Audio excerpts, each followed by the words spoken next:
Oke, langsung tangan aja ya. Kita rekam ini. Oke, langsung dimulai aja ya pelajarannya ya.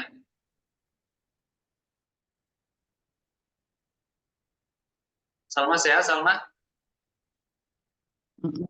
Ya, ya, Teh. Sehat? Apa sih Mas? Tadi mau orang nanya apa? apa? Oh, kue. Sing kemarin ya. Oke, sebelum mulai kita jawab sing kemarin Sehat. dulu ya. Pertanyaan-pertanyaan sing kemarin. Kemarin ada 3 pertanyaan.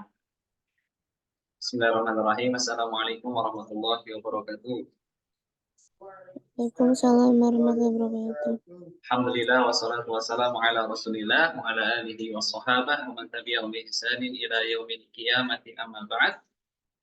Alhamdulillah kita bersyukur pada Allah Subhanahu wa taala atas segala limpah nikmatnya, yang mana dengan nikmat tersebut kita bisa berkumpul kembali walaupun secara online. Ya, mudah-mudahan kajian ini tetap istiqomah ya, walaupun belum bisa hadir semua. Insya Allah kita lanjutkan terus apa kajiannya. Ini ini kan Trias istrinya Mas Guntur ya.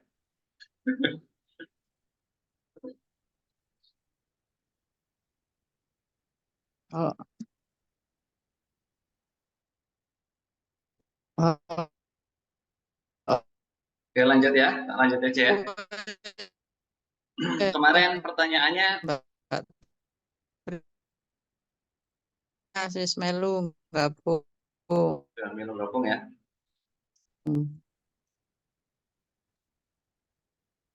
Oke langsung saya jawab dulu yang pertanyaan kemarin. Ya, Pertanyaan pertama itu kan pertanyaannya Ibu ya. Ibu kemarin kan tanya tentang masalah haid. Bagaimana kalau orang minum penunda haid, kemudian haidnya menjadi tidak teratur, ya, yang mana harusnya 7 hari, akhirnya jadi 15 hari atau yang lainnya. Maka jawabannya wallahu alam, tetap apa namanya, para ulama mengatakan bahwasanya maksimal haidnya itu 15 hari, ya maksimal haid 15 hari. Jadi kalau semisal udah 15 hari ternyata masih haid, ya ternyata masih haid, maka ini dilihat darahnya. Darahnya kalau memang berubah, ya tidak seperti darah-darah haid biasanya, maka dia masih tetap dihukumi haid dan tidak boleh untuk berpuasa. Tapi kalau ternyata beda apa karakter darahnya, maka dia dianggapnya sebagai orang yang istihadah, dia mandi, kemudian dia melaksanakan ibadah puasa Ramadan. Ini wallahu alam kurang lebih seperti ini jawabannya. Kemudian yang kedua pertanyaannya Salma itu apa yang kemarin ya?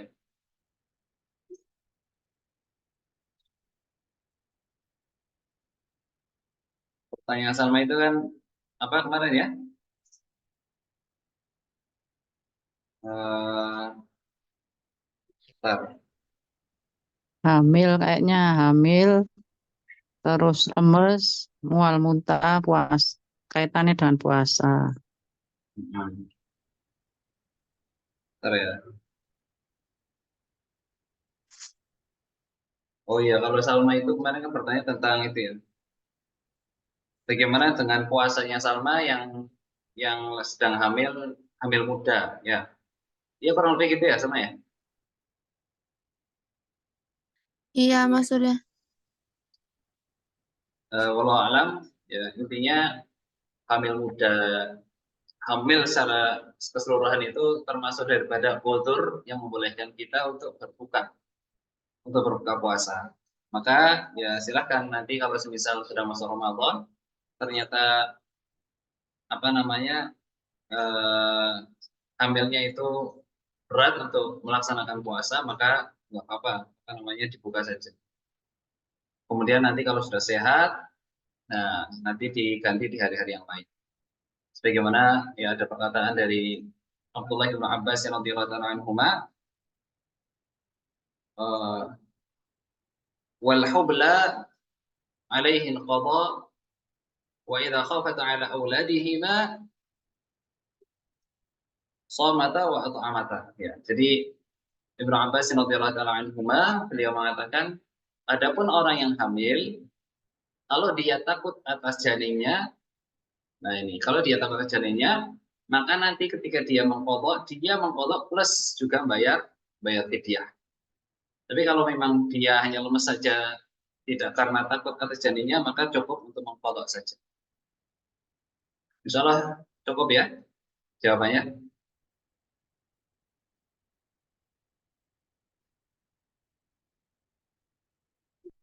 Cukup jawabannya. Cukup Mas Surya. Oke. Maaf tadi nggak konsentrasi. Tapi kemarin udah kejawab sih. Ya sih, Kan kemarin sama udah sempat terjawab ya, Japri kan ya. Oke, kita lanjut untuk ke pembahasan selanjutnya. Insya Allah pembahasan kita ini tinggal apa yang disunahkan ketika berpuasa, kemudian apa saja yang dimakruhkan ketika puasa, kemudian bagaimana kita mengqadha puasa. Ya. Insya Allah tinggal di sini saja. Adapun yang lainnya ini sebenarnya di luar pembahasan puasa Ramadan. Jadi insya Allah kita bahas di lain waktu. Insya Allah. Adapun yang disunahkan, ya, adapun yang disunahkan ketika kita masuk di bulan Ramadan, yang pertama adalah melaksanakan sahur, ya, melaksanakan makan sahur. Dan ini kebanyakan orang juga banyak yang menyepelekan ini. Kadang-kadang ada orang yang, oh Hana, saya insya Allah kuat tanpa sahur, jadi nggak perlu sahur. Nah ini menyelisihi sunnah Rasulullah SAW. Karena Rasulullah SAW menganjurkan kita untuk makan sahur atau minum sahur. Dan sebagaimana sabda Nabi kita Muhammad SAW, tasahharu fa inna fis sahuri barakah. Sahurlah kalian karena di dalam makanan sahur atau minuman sahur itu terdapat keberkahan. Nah, jadi ini adalah salah satu sunnah yang mesti kita hidupkan lagi, yaitu kita minum atau makan sahur. Jangan lupa untuk minum atau makan sahur karena di dalamnya ada keberkahan. Kemudian bagaimana apa makanan dan minuman yang dianggap sahur? Dianggap makan dan minum sahur itu dilihat dari waktunya. Ya. Dan waktunya para ulama mengatakan waktu sahur itu dari tengah malam sampai sebelum terbit fajar. Ya. Dari tengah malam sampai sebelum terbit fajar. Itu adalah waktu sahur. Ya. Jadi waktu sahur adalah dari tengah malam sampai sebelum terbit fajar. Kalau ada orang yang makan atau minum di pertengahan malam itu sudah dianggap sahur.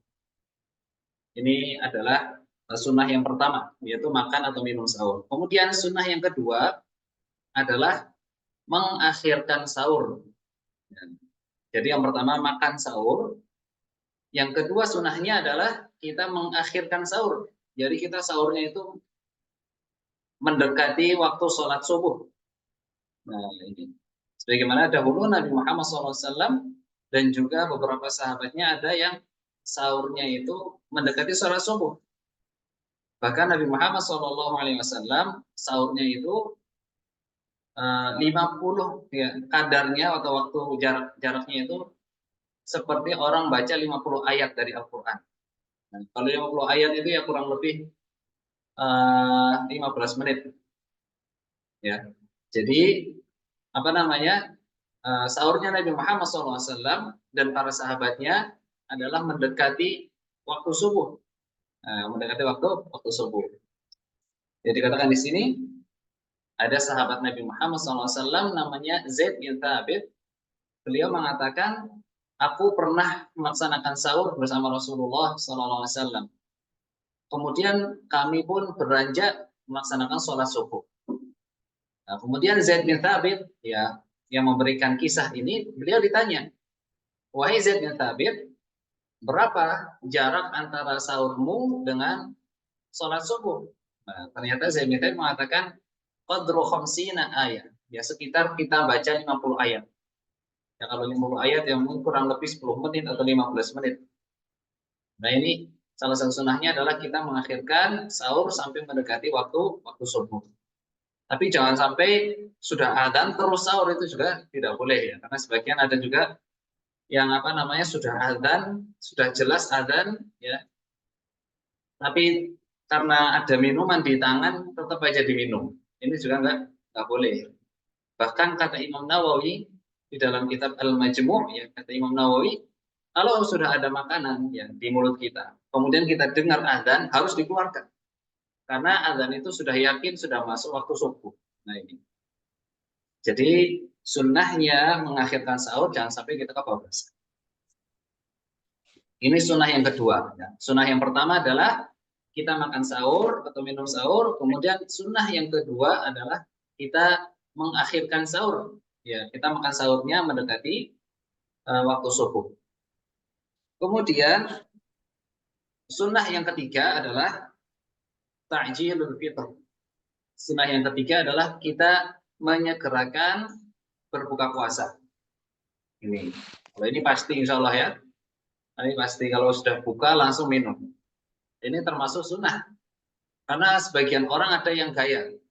Sebagian orang ada yang, oh aku masih kuat kok, aku mau nanti aja bukanya. Ini tidak sesuai dengan sunnah Rasulullah SAW. Bahkan Rasulullah SAW bersabda, la yazalun nasu bi khairin ma'ajjalul fitra wa akharus sahur. Senantiasa manusia itu dalam kebaikan tatkala mereka menyegerakan berpuasa, menyegerakan berbuka dan mengakhirkan bersahur. Jadi orang yang menyegerakan berbuka dan mengakhirkan sahur itu termasuk kebaikan kata Nabi Muhammad Shallallahu Alaihi Wasallam. Makanya kalau sudah waktunya azan maghrib, segeralah untuk berbuka, ya, minum atau makan kurma atau makan makanan yang lain. Jangan gaya-gayaan ya, jangan aku masih kuat mau puasa nambah lagi sampai pada Isya, itu jangan, karena tidak sesuai dengan sunnah Rasulullah SAW. Kemudian sunnah yang keempat, ya, sunnah yang keempat adalah al-iftaru ala rutabatin.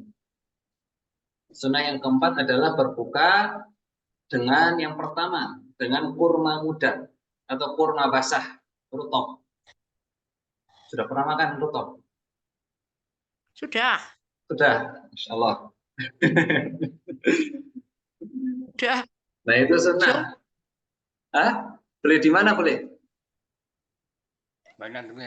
Orang dari umroh. Oh iya.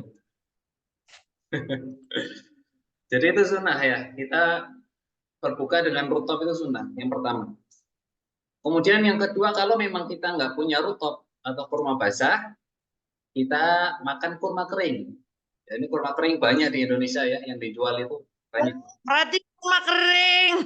Oh. Yang butuh kurma bisa di list. Jualan. Jadi yang pertama kurma muda. Berbagai ya, macam kurma. Kurma muda. Yang kedua kurma kering. Kalau kita tidak punya kurma-kurma, baru minum. Itu sunnahnya. Jadi sunnahnya itu makan kurma basah. Kalau nggak ada kurma kering, kalau nggak ada minum. Ini sunnahnya. Sunnah berbukanya. Jadi bukan itu gorengan apa itu, ya bukan sunnah ya. Tetapi nggak masalah itu. Ini karena dulu pernah Nabi Muhammad SAW, beliau berbuka puasa dengan kurma basah. Kemudian ketika beliau tidak menemukan kurma basah, beliau makan kurma kering. Kemudian ketika beliau tidak menemukan kurma kering, beliau mengatakan, "Fa'illam takun hasawatin min ma."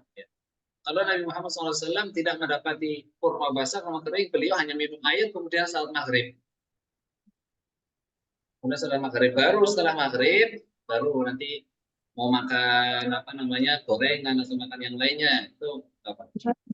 Tapi kalau mau ikut sunnah seperti ini, ya, kalau mau ikut sunnah makan kurma basah, kurma kering atau minum, baru nanti sholat maghrib. Setelah itu makan malam. Tapi kalau sudah keburu lapar ya gimana lagi?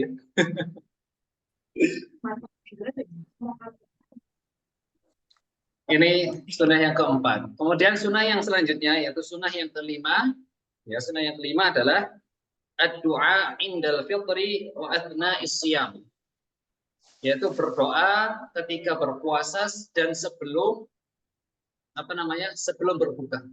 Ini kita memperbanyak doa. Ini sunnah juga. Sunnahnya adalah kita memperbanyak doa ketika kita berpuasa sampai menjelang berbuka. Karena orang yang berpuasa sampai dia berbuka itu dia dalam keadaan doa-doanya diijabah oleh Allah Subhanahu wa taala.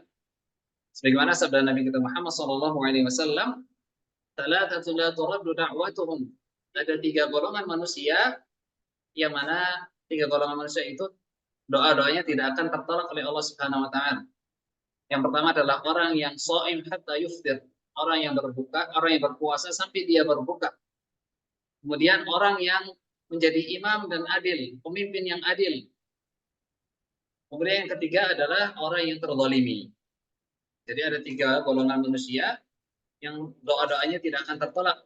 Ya, orang yang terzalimi, seorang pemimpin yang adil, dan orang yang berpuasa sampai dia berbuka.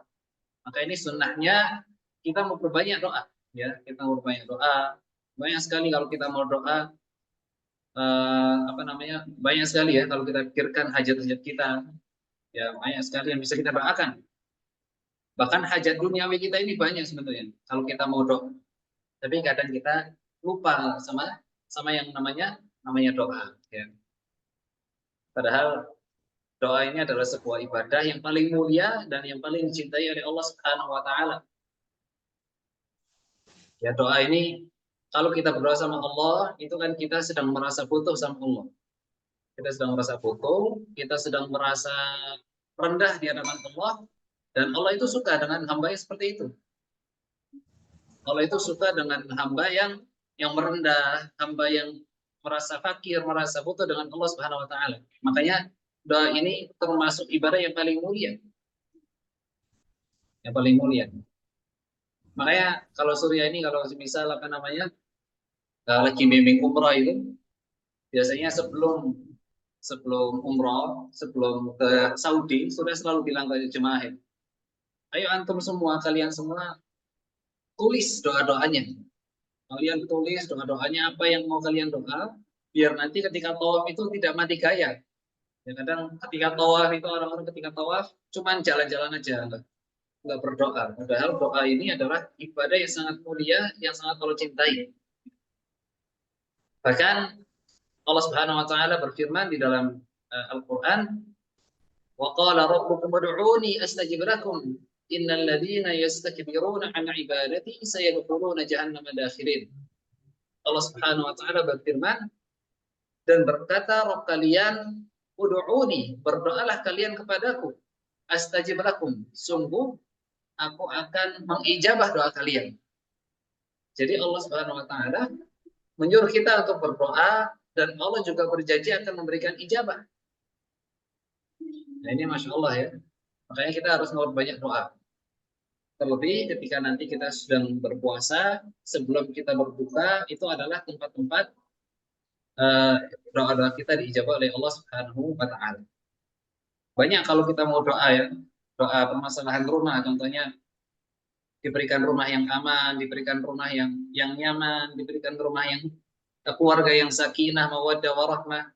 Kalau kita berbicara tentang pasangan, diberikan pasangan yang soleh, diberikan pasangan yang solihah, diberikan pasangan yang mendukung untuk berjalan ke Allah Subhanahu wa taala. Kalau kita berbicara tentang rezeki, ya meminta rezeki yang halal, yang berkah, yang cukup, dihindarkan dari yang haram ya. Banyak sekali doa-doa kalau kita mau doa. Banyak doa ini termasuk ibadah yang mulia, tapi banyak sekali orang-orang yang melalaikannya. Insya Allah doa-doa, insya Allah ya, banyak berdoa ketika berpuasa. Ini adalah sunnah yang kelima ya. Sunnah yang kelima adalah kita memperbanyak berdoa. Kemudian sunnah yang keenam, adalah ketika kita masuk di bulan Ramadan, kita memperbanyak amalan-amalan soleh, memperbanyak amalan-amalan ibadah, seperti kita bersedekah, kemudian kita membaca Al-Quran, kemudian kita qiyamul lail, dan amalan-amalan ibadah yang lainnya. Nah, ini adalah sunnahnya ya. ketika kita sudah masuk bulan Ramadan, kita memperbanyak amal ibadah kita. Kita bersedekah, kita membaca Al-Quran, kita memberi makanan untuk berbuka, itu juga termasuk sunnahnya. Termasuk sunnahnya. Karena Nabi Muhammad SAW, ya, disifati Nabi Muhammad SAW adalah seorang yang paling dermawan. Nabi Muhammad SAW, kalau kita lihat hadis-hadisnya, kabar-kabarnya tentang Nabi Muhammad SAW, beliau ini adalah orang yang paling dermawan. Kalau kita bicara kedermawanan Rasulullah SAW di luar Ramadan, itu Masya Allah. Beliau sering memberikan sedekah. Ada orang Badui yang datang ke rumahnya, minta-minta selalu diberi. Minta diberi lagi. Dia minta diberi lagi. Sampai hartanya Nabi Muhammad SAW habis. Kemudian Nabi Muhammad SAW mengatakan, kalau saya punya harta yang lain, sungguh aku akan berikan ke kamu. Tapi sudah habis. Ini kedermawanan Rasulullah SAW di luar Ramadan. Rasulullah juga sering memberikan hadiah kepada sahabat-sahabatnya. Jadi kalau kita berbicara tentang kedermawanan Rasulullah SAW di luar Ramadan, akan banyak sekali hadis-hadis yang menjelaskan tentang itu. Dan ternyata Rasulullah SAW sebagai orang yang paling dermawan, ternyata ketika masuk di bulan Ramadan, Rasulullah SAW menjadi orang yang lebih dermawan. Ya, jadi ketika di luar Ramadan dermawan, ketika di Ramadan lebih dermawan lagi. Bahkan dikatakan di sini, tangan kanannya Nabi Muhammad SAW itu seperti angin yang berhembus. Kedermawanan Rasulullah SAW itu seperti angin yang berhembus. Kalau kita lihat angin itu kan sifatnya itu, yang pertama angin kan sifatnya cepat, ya. Yang kedua angin itu sifatnya melebar, menyebar. Jadi seakan-akan ya kalau kita bicarakan Rasulullah SAW itu ada di kehidupan nyata sekarang ini. Nabi Muhammad SAW semisal masih hidup di zaman sekarang, mungkin kita katakan Nabi Muhammad SAW tidaklah melihat kotak amal kecuali Rasulullah akan memasukkan uangnya. Tidaklah Rasulullah SAW melihat orang fakir, orang miskin, orang yang membutuhkan kecuali Rasulullah akan bantu mereka. Ini kalau kita sifati kedermawanan Rasulullah SAW. Ya. Rasulullah tidak akan lupa dengan tetangganya, tidak akan lupa dengan saudaranya, dengan karib kerabatnya yang merasa kesulitan. Ini kalau kita melihat bagaimana kedermawanan Rasulullah SAW. Dan salah satu sunnahnya ketika kita masuk Ramadan adalah kita lebih sedekahnya lebih lagi. Ini ibadah yang pertama. Yang kedua adalah kita membaca Al-Quran. Ya. Jadi jangan sampai di bulan Ramadan ini kita tidak ada waktu untuk membaca Al-Quran. Karena Al-Quran atau bulan Ramadan ini bulan salah satu kenapa bulan Ramadan dimuliakan adalah karena bulan Ramadan adalah tempat atau waktu diturunnya Al-Quran. Allah Subhanahu wa taala berfirman, "Syahrul Ramadan alladzi unzila fihi Al-Quran." Bulan Ramadan adalah bulan yang diturunkan di dalamnya Al-Quran. Maka jangan sampai di bulan Ramadan ini kita absen dari membaca Al-Quran. Ya paling tidak kalau semisal ya orang lain bisa 5 kali khatam atau ada 4 kali khatam, ada yang 3 kali khatam. Ya paling tidak kita seperti Imam Syafi'i 2 kali khatam. Ya 2 kali khatam sehari. 2 kali khatam bisa. Itu Imam Syafi'i 2 kali khatam sehari. Ya paling tidak salah satu paling tidak kita sekali khatam satu bulan. Jadi one day one choose. Ya one day one choose. Kalau memang tidak bisa one day one choose, one day setengah choose gitu. Jadi kita harus punya porsi banyak waktu untuk membaca Al-Quran. Ya, ini adalah tentang sunnah yang selanjutnya, yaitu kita memperbanyak amal ibadah di bulan Ramadan.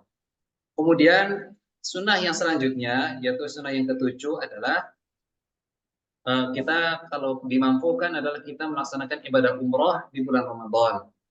Kita melaksanakan ibadah umroh di bulan Ramadan, ini juga adalah salah satu sunnah ketika sudah masuk di bulan Ramadan. Karena sebagaimana sabda Nabi kita Muhammad SAW, al-umratu fi Ramadan ta'dilu hajjatan ma'i.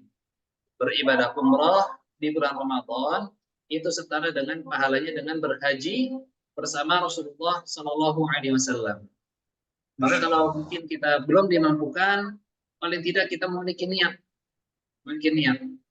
Karena terkadang kita ini belum diberikan kemampuan untuk berumrah karena bukan karena tidak punya harta, tapi karena tidak punya niat.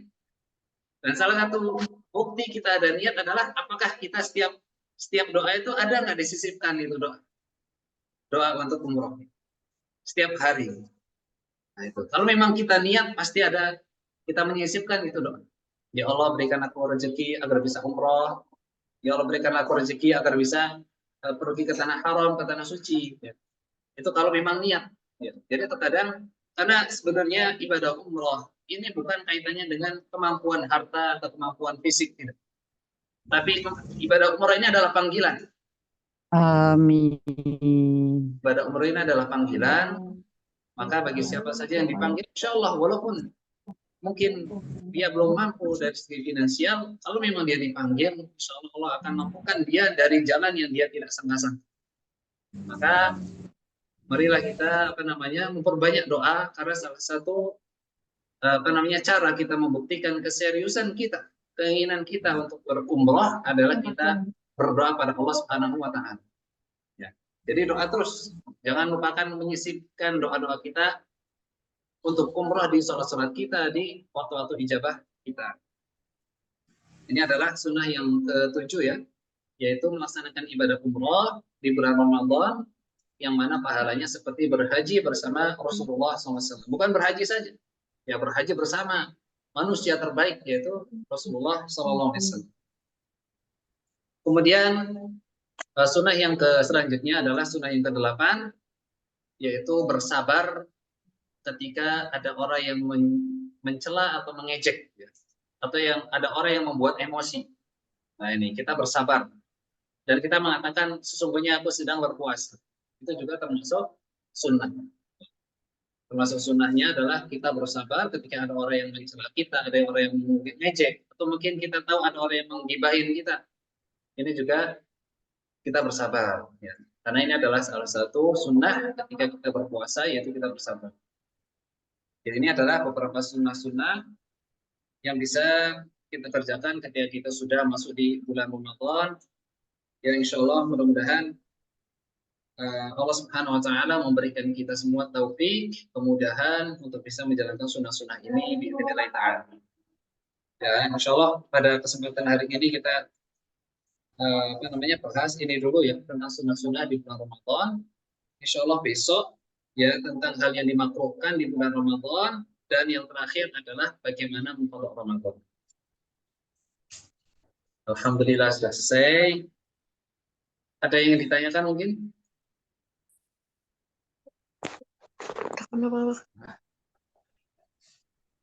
Suaranya jelas ya? Jelas. Jelas? Alhamdulillah. Jelas. Pak Ustadz, saya mau tanya. Aduh, Pak Ustadz. Ya boleh. Panjen. Saya mau nanya, tapi mungkin di luar ini nggak apa-apa ya? Oh ya, kalau tahu tak jawab, kalau nggak tahu wallahu alam ya. Tapi kayaknya sih tahu banget. Gini, ini juga hubungannya dengan kita bersedekah gitu ya. Bersedekah sebaiknya gimana? Kalau kita bersedekah untuk orang lain sementara di keluarga kita sendiri ada yang kekurangan, itu sebaiknya gimana? Apakah kita ke keluarga dulu atau keluar gitu, Pak Ustadz?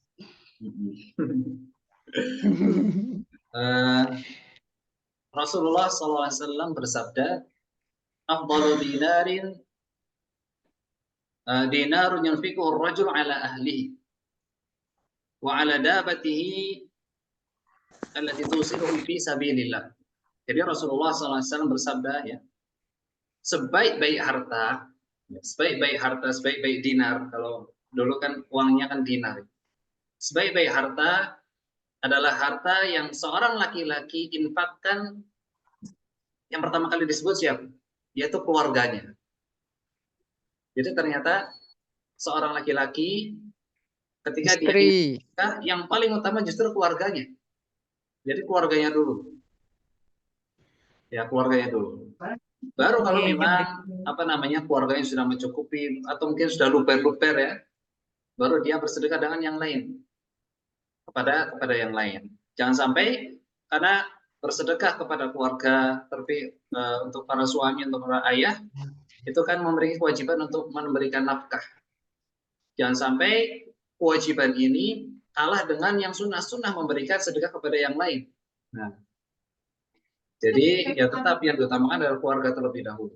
Dan itu adalah sebaik-baik harta, kata Rasulullah SAW. Jadi terkadang kita ini menganggap remeh kita memberikan makanan kepada anak kita memberikan makanan kepada istri, kepada keluarga, itu terkadang dianggap remeh, padahal itu sebaik-baik harta dari harta-harta yang lain, kata Rasulullah SAW. Baru kalau sudah terpenuhi semua, ya sudah kita bisa bersedekah kepada yang lain, mungkin berinfak untuk wakaf atau yang lainnya. Ya. Wallahu a'lam. Terima Cukup, kasih. ya. Jadi intinya keluarga dulu, ya keluarga dulu. Baru nanti kalau sudah tercukupi, baru yang luar. Ada lagi yang ingin ditanyakan?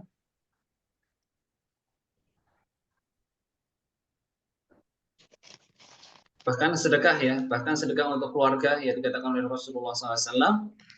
Afdalu dinarin yunfiquhu ar-rajul dinarun yunfiquhu ala ahlihi wa dinarun yunfiquhu ala dabbatihi fi sabilillah. Sebaik-baik harta adalah harta yang diinfakkan untuk keluarganya. Kemudian yang selanjutnya adalah harta yang diinfakkan untuk berjihad. Gitu. Jadi ternyata infak untuk keluarga itu lebih utama daripada infak untuk keluarga. Baik, insya Allah cukup ini dulu ya. Sini udah komat nih. Ya, Ya, insya Allah mudah-mudahan apa yang kami sampaikan, apa yang Surya sampaikan, ilmu yang sedikit ini bisa bermanfaat untuk kita semua. Kita bisa diberikan kemudahan untuk mengamalkannya. Amin ya rabbal alamin. Mungkin kita tutup majelis ini dengan doa kafaratul majelis. Subhanallahumma bihamdika asyhadu an la ilaha illa anta astaghfiruka wa atubu ilaik. Assalamualaikum warahmatullahi wabarakatuh. Waalaikumsalam warahmatullahi Waalaikumsalam.